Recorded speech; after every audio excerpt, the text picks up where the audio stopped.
Minister ಹೆಸರು ಬರ್ದಿದ್ದಾರ? ಬರ್ದಿಲ್ಲ. ಯಾರು ಜವಾಬ್ದಾರರು ನನ್ನ ಸಾವಿಗೆ ಅಂತ ಬರ್ದಿದ್ದಾರೆ.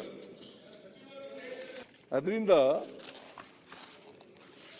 ದಿ ವೈಫ್ ಆಫ್ ಮೃತ ವ್ಯಕ್ತಿ ಚಂದ್ರಶೇಖರ್ ಅವರ ಹೆಂಡತಿನೂ ಕೂಡ ಒಂದು ಪದ್ಮನಾಭ, ಇನ್ನೊಂದು ಪರಶುರಾಮ, ಇನ್ನೊಂದು ಶುಚಿ ಸ್ಮಿತಾ, ಅವ್ರ ಮೇಲೆ ಮಾತ್ರ ಕಾನೂನು ಕ್ರಮ ತಗೊಳ್ಳಿ ಅಂತ ಹೇಳಿದ್ದಾರೆ.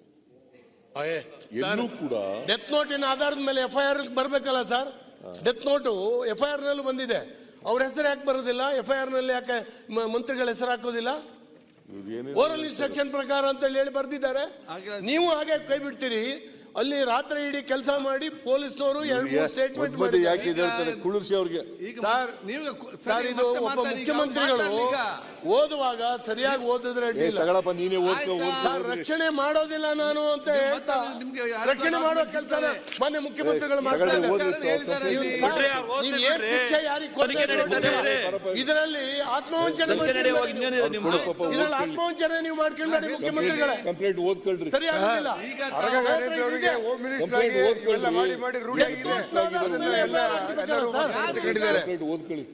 ಅಲ್ಲಿ ಇದೆಯಾ ಅಂತ ಈಗ ಎಫ್ಐಆರ್ ನಿಮ್ಮ ಪೊಲೀಸ್ನವ್ರು ಹಾಕೊಳ್ಳೋದು. ಬರ್ಕೊಟ್ಟಿರೋದ್ರಿ, ಬರ್ಕೊಟ್ಟಿದ್ದು ಕಂಪ್ಲೇಂಟ್ ಕೊಟ್ಟರು. ಪೊಲೀಸು ಸ್ಟೇಟ್ಮೆಂಟ್ ಬರ್ಕೊಟ್ಟಿದ್ರ. 2 ಗಂಟೆ ರಾತ್ರಿ ಸ್ಟೇಟ್ಮೆಂಟ್ ಮಾಡಿ 2 ಗಂಟೆ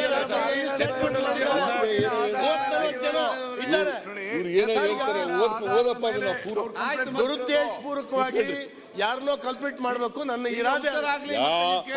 ಯಾರನ್ನು ಕೂಡ ನಾವು ರಕ್ಷಣೆ ಮಾಡಲ್ಲ. ಅಲ್ಲ, ನೀವೇ ಮಾಡಿದರೆ ಅವ್ರ ಮೇಲೆ ಕಾನೂನು ರೀತಿಯ ಕ್ರಮ ತಗೊಳ್ತೀವಿ. ಸಭಾಧ್ಯಕ್ಷರೇ, ಕಾನೂನು ರೀತಿಯ ಕ್ರಮ ತಗೊಳ್ತೀವಿ. ಯಾರು ಗೆದ್ದಲ್ ಬೇಡಿಗೆ ಕೂತ್ಕೊಳ್ಳಿ. ಆಮೇಲೆ ನಮ್ಮ ಪ್ರಶ್ನೆ ಮಾನ್ಯ ಅಧ್ಯಕ್ಷರೇ, ಅವರೆಲ್ಲರದು ಹೆಸರಿದ್ರು ಕೂಡ ಕಂಪ್ಲೇಂಟ್ ಯಾರ ಮೇಲೂ ಕ್ರಮ ತಗೊಳ್ಳಿಕ್ಕೆ ಇದೇ ಬೀಳಲ್ಲ. ಇದರಲ್ಲ ಇದರಲ್ಲ ಕೊಟ್ಟ ಕಂಪ್ಲೇಂಟ್ ಇದೆ. ಆದ್ರೆ ಸರ್ಕಾರದ ಕಂಪ್ಲೇಂಟ್ ದಲ್ಲಿ ಮಂತ್ರಿಗಳ ಹೆಸರಿಲ್ಲ. ಅದೇನ್ ಮತ್ತೆ ನೋಡಿ ನೋಡಿ ಮತ್ತೆ ಹೇಳ್ತೇನೆ. ಈಗ ಕೂತ್ಕೊಳ್ಳಿ ನೀವು. ಇದು ಮಾನ್ಯ ಮುಖ್ಯಮಂತ್ರಿಗಳೇ. ಸರ್ ಒಂದು ಅನವಶ್ಯಕವಾಗಿ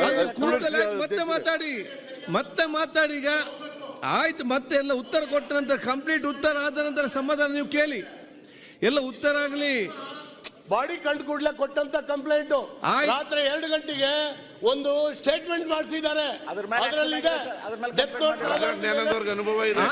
ತನಿಖೆ ನಡೀತಾ ಇದೆಲ್ಲ ಗೊತ್ತಾಗ್ತಲ್ಲ. ಅವಾಗ is not happy with the complaint or FIR registered home minister police station, Vinobanagar police station ಶಿವಮೊಗ್ಗದಲ್ಲಿ ಇಲ್ಲದೆ ಹೋದ್ರೆ ಗಿವನ್ ಅನದರ್ ಕಂಪ್ಲೇಂಟ್. ಸರ್ ಪಾಪ ಗಂಡ ಸತ್ತಾಳ, ಮತ್ತೇನೇನು ಕಂಪ್ಲೇಂಟ್ ಕೊಡ್ತಾರೆ ಸರ್? ಸುಸೈಡ್ ಆಗೈತೆ. ಪೊಲೀಸ್ ವ್ಯವಸ್ಥೆ ಬಗ್ಗೆ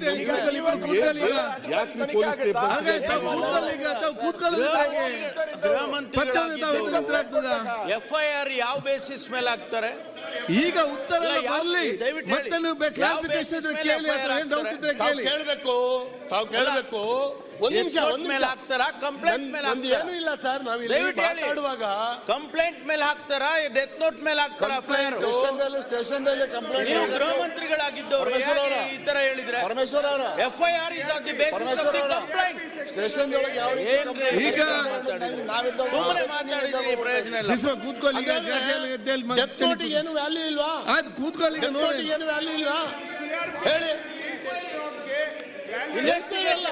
ಇನ್ವೆಸ್ಟಿಗೇಷನ್ ಮಾಡುವಾಗ ಡೆತ್ ನೋಟ್ ಅನ್ನ ಕನ್ಸಿಡರೇಷನ್ ತಗೊಳ್ತಾರೆ.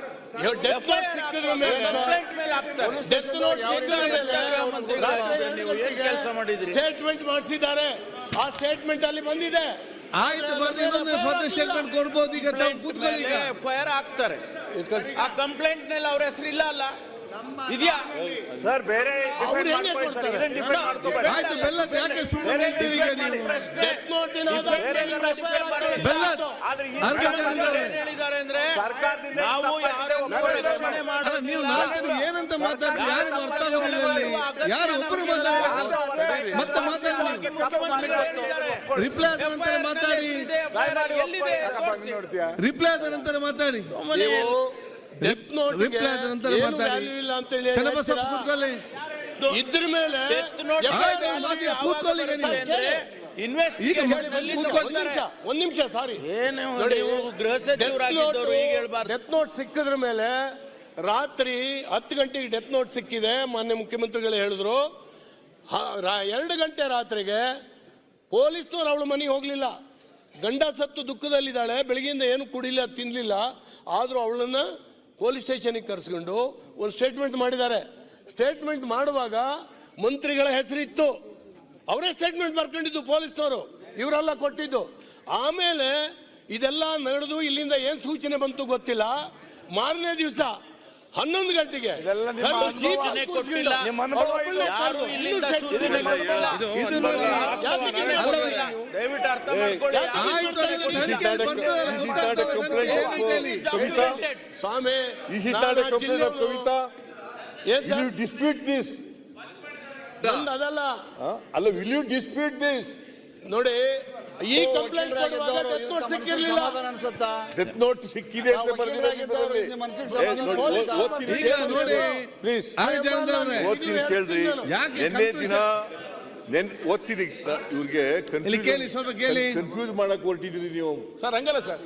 Sir please. ನಿನ್ನೆ ದಿನಾಂಕ 26/5/2024 ರಾತ್ರಿ ಸುಮಾರು 9 ಗಂಟೆ ಸಮಯದಲ್ಲಿ ನನ್ನ ಗಂಡ ಚಂದ್ರಶೇಖರ್ ಅವರು ಮೃತದೇಹದ ವೈದ್ಯಕೀಯ ಮರಣೋತ್ತರ ಪರೀಕ್ಷೆಯಾದ ನಂತರ ಮೃತದೇಹವನ್ನು ನಮ್ಮ ವಶಕ್ಕೆ ಪಡೆದುಕೊಂಡು ಮೆಗಾನ್ ಆಸ್ಪತ್ರೆಯಿಂದ ಮನೆಗೆ ತಂದ ನಂತರ ರಾತ್ರಿ ಸುಮಾರು 10:45 ಗಂಟೆ ಸಮಯದಲ್ಲಿ ಮನೆಯ ಹಾಲ್ನಲ್ಲಿರುವ ಟಿವಿ ಸ್ಟ್ಯಾಂಡ್ ಹಿಂಭಾಗದಲ್ಲಿ ಒಂದು ನೋಟ್ ಬುಕ್ ಕಂಡು ಬಂದಿದ್ದು, ಅದನ್ನು ನಾನು ತೆಗೆದು ನೋಡಿದಾಗ ಅದರಲ್ಲಿ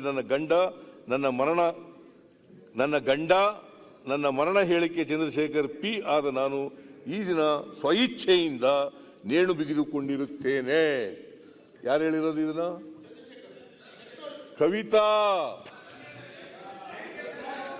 ಅವ್ರ ಕಂಪ್ಲೇಂಟ್ ನಲ್ಲಿ ಹೇಳಿರೋದು. ಕವಿತಾ ಅಂದ್ರೆ ಯಾರು ಗೊತ್ತಾ? ಸರ್ ಖಂಡಿತ ಕಂಪ್ಲೇಂಟ್ ಆಗಿಲ್ಲ, ಹೇಳ್ತೀನಿ, ನಾನು ಹೇಳ್ತೀನಿ. Please sir, please sir. ಅವ್ರು ಕೊಟ್ಟಿರೋದು ಕಂಪ್ಲೇಂಟ್ ಹಾಗೆ ಹೇಳಿಲ್ಲ ಸರ್. 27ನೇ ತಾರೀಕು ಅವ್ರು ಕೊಟ್ಟಿರೋ ಕಂಪ್ಲೇಂಟ್ ಇದು. ಅದರಲ್ಲಿ ಎಲ್ಲ ಉಲ್ಲೇಖ ಇದೆ. ಅದರ ಆಧಾರದ ಮೇಲೆ ಮಾನ್ಯ ಅಧ್ಯಕ್ಷರೇ, ಅದರ ಆಧಾರದ ಮೇಲೆ ಕೂತ್ಕೊಳ್ಳಿ. ಪದೇ ಪದೇ ಹೇಳ್ಬೇಡ್ರಿ, ಕೂತ್ಕೊಳ್ಳಿ. ಸ್ಪಾಟ್ ಅಲ್ಲೇ ಇದ್ದೀನಿ. ಆಯ್ತು, ಕೂತ್ಕೊಳ್ಳಿಯಪ್ಪ.